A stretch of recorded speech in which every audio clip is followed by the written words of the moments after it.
Okay, so I'm going to start just with the walking poles or trekking poles, whatever you want to call them. This is a legit brand. This is Black Diamond. I've had these for about, I don't know, maybe 3 years, something like that. Bought them in Nepal. They're brilliant. You can buy them here, or you could wait to buy them over there. You can buy the knockoff brand, you know, the fake version made in China probably from over there, and they'll last you long enough for your trek, and probably a couple of years anyway. So that can save you a bit of money if you just want to buy walking poles there. You might be thinking you don't want them, but, well, look, if you're over 40, I think they're a really great idea because of your just helping with knees. It also takes a lot of the body weight off you when you're going down, and helps to pull yourself up. Gives your upper body a bit of a workout, which is cool. They're also handy to have if you just got a bit of a, you know, cranky knee or ankle at some point. So here's my boot. Well, I have two of them, but this is my Solomon boot. Took it for a hike the other day. It's about 2 years old now, and it's pretty good. It's just your typical boot. I think they've got a new version of this now, but they're still pretty similar. They're nice and soft, good soft ankle support. You don't need a really solid you don't buy a mountain climbing boot, because it'll be too stiff on you and too hard to break in. So go for just a boot that they would recommend you'd wear if you were doing like a 2 to 3 7-day hike, and you're not carrying a lot of weight, so you don't need that really massive support. Here I've got the North Face bag, the duffel bag that a porter would carry for you. They have generally the porters won't carry more than 20 kilos, so you're going to be sharing a porter with somebody, so you want to keep your weight to about 10 kilos that you're going to be giving to your porter. That looks like a pretty big bag, so if you filled that with a lot of heavy things, that would probably be pretty heavy. But that size there is, well, it's not going to tell me how many litres it is, I don't think. But if you look at it in comparison to my boot, that's it. But then I'm going to show you another size one, which is the next size down.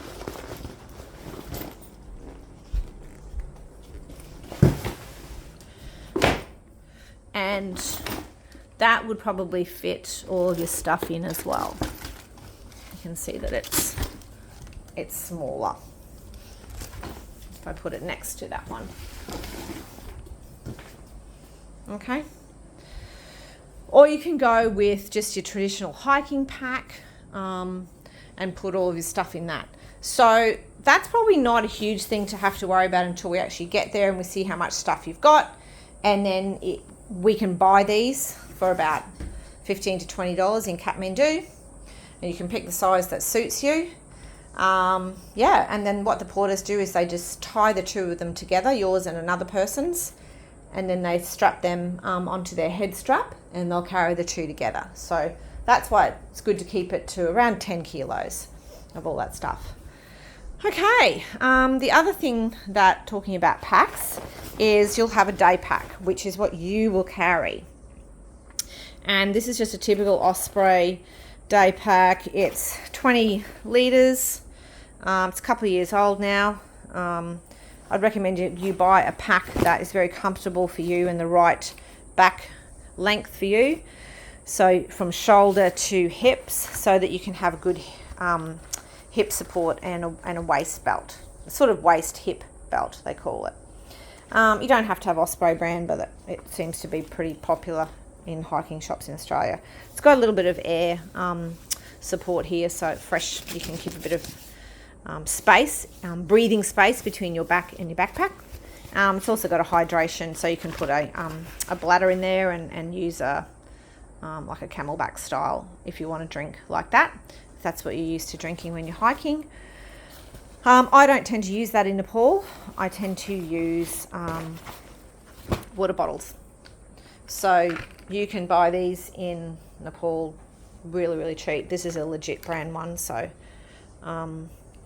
if you buy the proper brand, in Nepal, you're going to pay similar price than what you would in Australia. Not exactly the same, but similar. But if you buy the Chinese or the Nepali sort of copies, they'll last you for your trek and probably some more after that. So you can save a lot of money with bits and pieces by not buying the legit brand in Australia, unless you've already got one. So I have 2 of these when I go hiking. I stick them in the side of my pack. Yeah, and in my pack is where I've got my extra jacket, my gloves, my bottles of water, my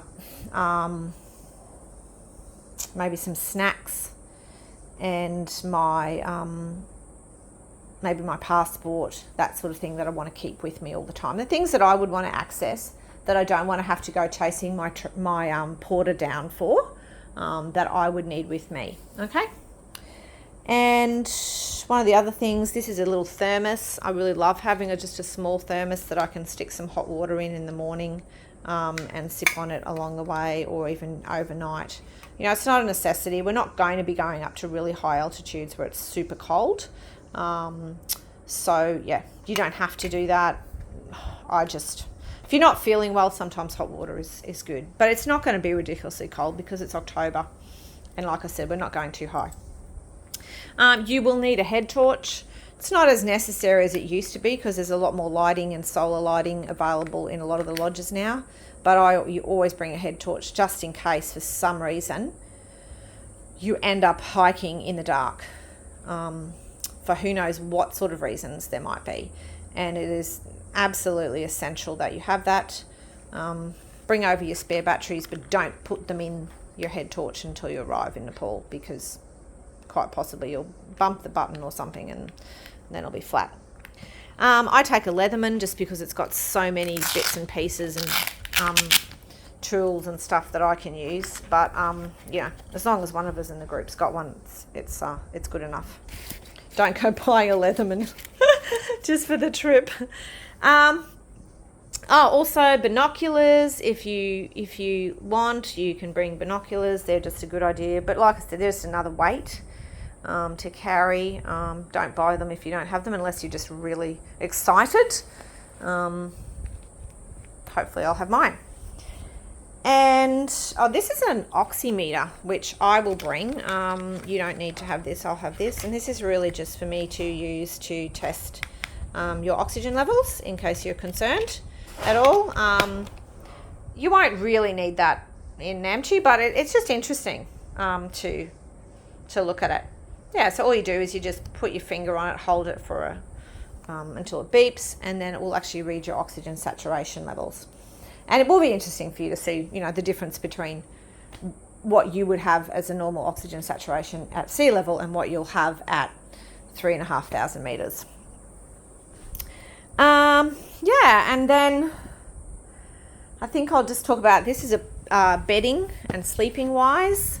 So that's really important. I've got a feather down sleeping bag here, which is a North Face one. I've had it for like 12 years or something. It actually goes down to -18, which is super cold.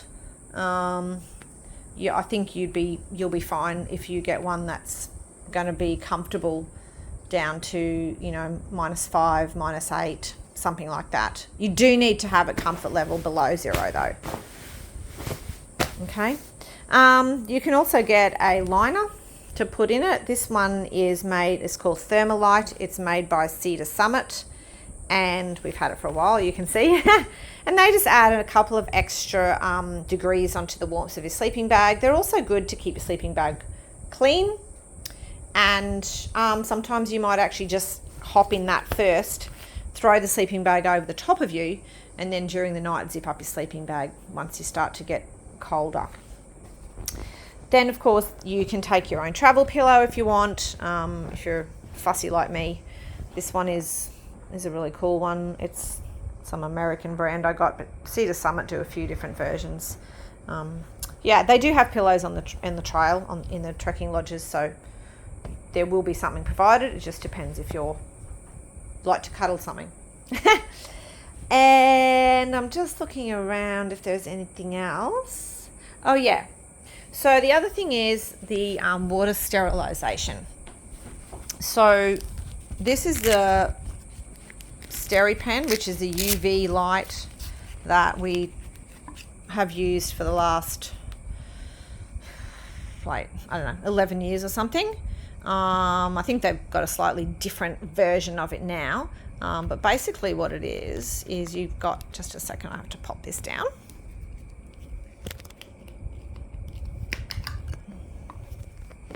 Yeah, you've got a UV light.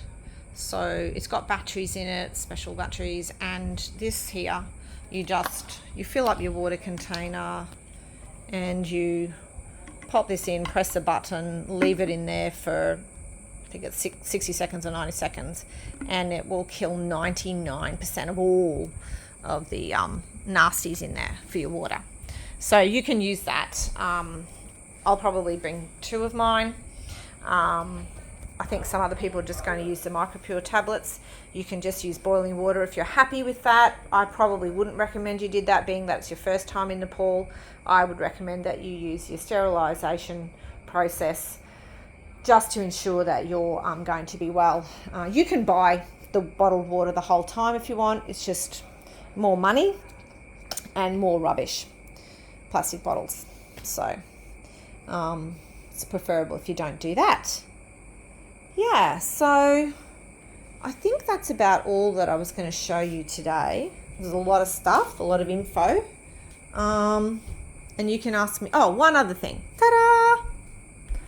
This is what I carry with me when I'm hiking. It's just a little satchel bag that you can buy something like this in Nepal, pretty cheap, like, $6 or something. It's got a few zips. I put my lip balm in here, I put my tissues in here, I put my little clip bag to put my dirty used tissues or toilet paper in there if I need to. I keep my cash in here and my phone. And that just goes over my shoulder, across my body, and I know that I've got what I need while I'm walking on the trail.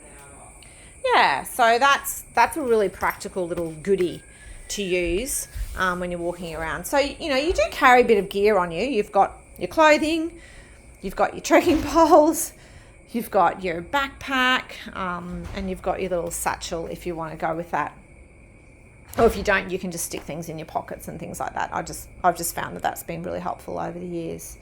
Yeah, so I think I'll just leave it at that, and I'll give you just a quick peek of a Nepali rupee, which is your 500 rupee note with the mountain, then Bengal tiger, and 500 rupees about $6. So you'll be seeing some more of that. Okay, hope that was helpful. Bye.